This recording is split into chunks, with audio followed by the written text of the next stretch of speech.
ভোটের দিনক্ষণ যখন থেকে ঘোষণা হয়েছে তারপর থেকে রাজনৈতিক পার্টিগুলো মানে সেই ভূত নৃত্য বলে না, সেই ধরনের ভূত নৃত্য করতে করতে চালু করে দিয়েছে।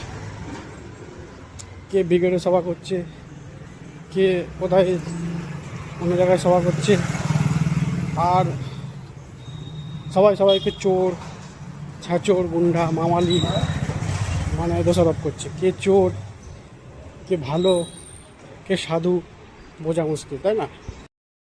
আর সব থেকে ভালো লাগলো আমাদের মিঠুনদার ব্রিগেডের বক্তব্য। মিঠুনদা যেন বক্তৃতা দিইনি, যেন মনে হচ্ছে লেটো করছে, লেটো। সে আগেকার যুগে যেমন সাউন্ড এফেক্ট থাকতো না, হ্যাঁ, সেই মাঠের একধারে শীতকালে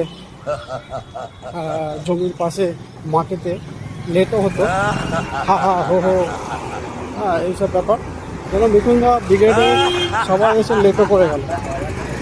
আর সারা ভারতবর্ষে মিঠুনদা সেই লেটোটাকে দেখলো, অসাধারণ। আর কিছু কিছু নেতা আছে যারা মানে রীতিমতো ভিক্ষা চাওয়ার মতো, বাবা মা, মা গো, বাবা গো, একবার সুযোগ দাও, একবার সুযোগ দিই দেখো, হ্যাঁ, সবাইকেই তো সুযোগ দিলে, আমাকেও একবার দাও। মানে কি বলবো, মানে ভোটের সময় তারা জনগণের পায়ে ধরবে, আর ভোট হয়ে গেলেই এবার তাদের পা ধরতে হবে, এমন মানে এমন একটা ব্যাপারের সৃষ্টি হবে।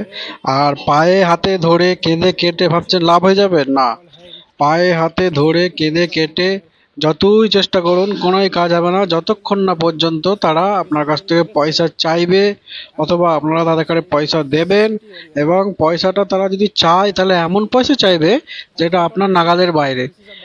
আর একবার দিলে হবে না, আবার মাঝে মাঝেই চাইবে। তাই ভোট নিয়ে উৎসাহ, উদ্দীপনা, রীতিমতো একটা পরবের মতো ব্যাপার। যতটাই আপনারা করছেন করুন, কিন্তু এমন একটা মানুষকে নির্বাচন করুন যাকে নির্বাচন করার পরে কমসে কম রাত্রিটা আরামসে মানে নিশ্চিন্তে ঘুমোতে পারেন। এই নয় যে এমন একটা মানুষকে নির্বাচন করলেন অথচ রাত্রিরে কোথায় কি হয় বলে আতঙ্কে ঘুম আসছে না, সেরম মানুষকে ভোট দিয়ে নির্বাচন করতে যাবেন না।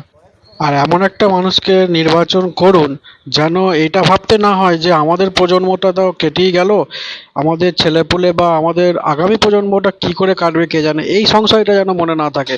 ভোট দিয়ে যেন এটুকু নিশ্চিন্তে থাকতে পারেন যে এমন একটা মানুষকে নির্বাচন করেছি যারা আমাদের কারে তো ছাড়ুন, আমার ছেলেপুলেদের কারেও বা আমার গ্রামটাকে বা আমার রাজ্যটাকে বা দেশটাকে